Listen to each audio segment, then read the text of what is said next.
Very warm welcome to everyone, and this will be slightly detailed analysis of this match that I've recently witnessed between Tabilo and Novak Djokovic. I'm pretty much happy to see him come back in his good form, although he has to struggle a little because of his age. But whenever he returns, he always tries to give his best. That he did also in the round of 16 match against Tabilo. So, if I talk about his performance, it was slightly different compared to the way I have seen him play throughout this year. Because generally, I noticed maybe his coach, all the coaches told him to do and come up with these strategies, or maybe he was trying to do something new on his own. But every time he would step up on the court and start playing, he would immediately start coming up with a lot of variety. All of a sudden, there would be a lob or a ball being hit with a high altitude, which has a pretty much good distance from the net. A high ball, not very close to the net. And of course, he was trying to generate a lot of topspin.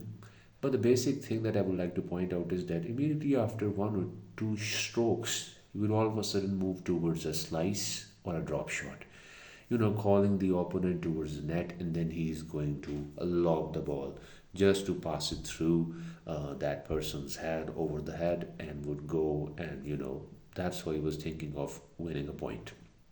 But he didn't realize the fact that all of these next gen players have become quite fast. They're able to reach and catch the ball. Not only just that, they're able to come up with a very aggressive return, and that's how he was struggling a lot. And not only just that, because of his age, he used to take medical timeouts. Quite frequently, I've seen him taking medical timeouts. So, this is something happening as well. So, whether he was coming up with drop shots, whether he was just, coming and changing his drop shot from a straight drop shot to an angular drop shots, his drop shot would not just go straight away to drop near the net, rather, it would travel at an acute slanting angle. Let's say if he's at the at the ad side, the ball will drop at the deuce side, and that's how, like, you call it as inside out. And if he's at the outside, he's going to drop the ball in such a way that it goes from outside to inside. So this is my basic point that I'm trying to highlight. He was coming up with a lot of variety, but that was the basic thing which was missing, quite completely different in today's match that I have seen against Tabilo. Because maybe it was the same strategy that he has tried twice against this guy, and it didn't work because being a lefty, he has an edge. He comes up with a good serve. He has very good ground strokes. He has good topspin on his forehand. And being a lefty, it always gives the lefty an edge if he knows how to use that strength, turning that left-handed shots into his strength. And Tabilo knows it quite well, and he was able to execute it against Djokovic in the previous two matches. But coming to the point, number one, the strategy was different. Djokovic was a baseliner today. He was playing like Sinner, or the way he used to play back in his youth or early days when he started his career. So he was playing quite aggressively. I didn't see him move towards the net, even after playing a very good deep shot, like a top spin that is making the opponent run from side to side.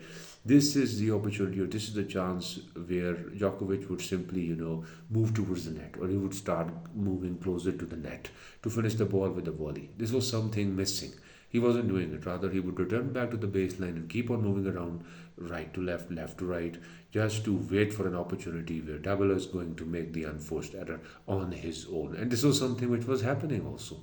Maybe it was the frustration. He was probably annoying the opponent, trying to get into his opponent's head by simply returning each and every shot that Tabilo was trying to play against him. And this was something which was happening quite frequently for quite a lot of time during the entire match till it was 6 all, and the tie break was about to take a start. This was the way in which the match was proceeding. There were strong, very good rallies from both the sides. There was some good hitting at the forehand and backhand side until the tie break took a start. Once the tie break took a start, everything changed. All of a sudden, I saw Djokovic playing drop shots. He was, calling Tabilo towards the net, and then he would simply lob the ball over his head to win the point, making him run from front to back, back to front, right to left, left to right, and that's how he started to play. And he was doing his drop shots also. But one important thing, who am I to give him an advice?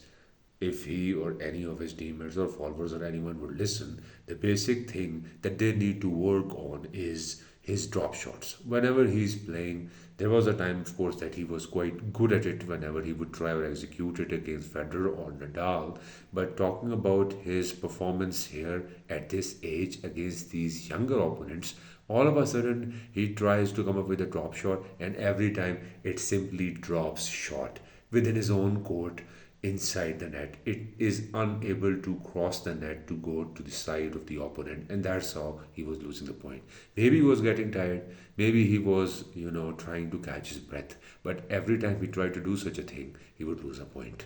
Even when he tried to do this thing during the tie break, that's how he started to lose the point more and more. And now, in case you're wondering how was he able to not only win the first set but the second one. So I'll say the same thing. Some of the varieties that he was able to successfully execute during the tie break really worked. And that's how he simply was successful to get into the mind and into the head of the Tabilo, because he got surprised. What happened to this guy? He was a baseliner, he was playing from the back. All of a sudden, he started to come more and more. So I have to change the strategy as well. But by the time he realized that Djokovic has changed his strategy, game was over. The first set was gone. And this thing permanently entered into his brain that he has lost the set. So this is Djokovic's strategy. He does these mind games. He knew that now I will be in his mind, in his head, as I have taken the first set. So he will be frustrated. All I have to do now is to come up with a new strategy to be able to confuse Tabilo again, because he'll be wondering that the set has just taken a start and Djokovic is going to once again play from the baseline by turning back into a baseliner, but that wasn't the case. Again, Djokovic, just the way as he was playing the tiebreak, he continued that strategy during the set 2 as well. He was coming ahead, he was approaching the net, he was trying to finish the ball through volleys, smashes. He would play some drop shots, and many of which he missed, in many of which he has made the errors, but after all, he was doing all these things just to confuse Tabilo to that extent in which Tabilo himself was making a lot of unforced errors. This is the basic point through which Djokovic was able to win this match. It was not only just Djokovic's strategy, it was Tabilo's frequent unforced errors that he has made. And he has made those errors at such critical points that it was difficult for him to return back into the game. And that is how this match turned out to be a game changer, because so far Tabilo was leading their series, if you like to call it. He won the last two matches or two encounters that he had against Djokovic, but this one was quite different because Djokovic was different. Despite making all the errors, somehow he was able to manage it quite well based on his experience to be able to qualify for the next round. So this is all. This is like the detailed analysis that I wanted to share with you people. Also, if you like to agree, that's great. If you have something to share, you can comment. And if you like to disagree, most welcome. You can correct me if I've missed out something. Thank you very much.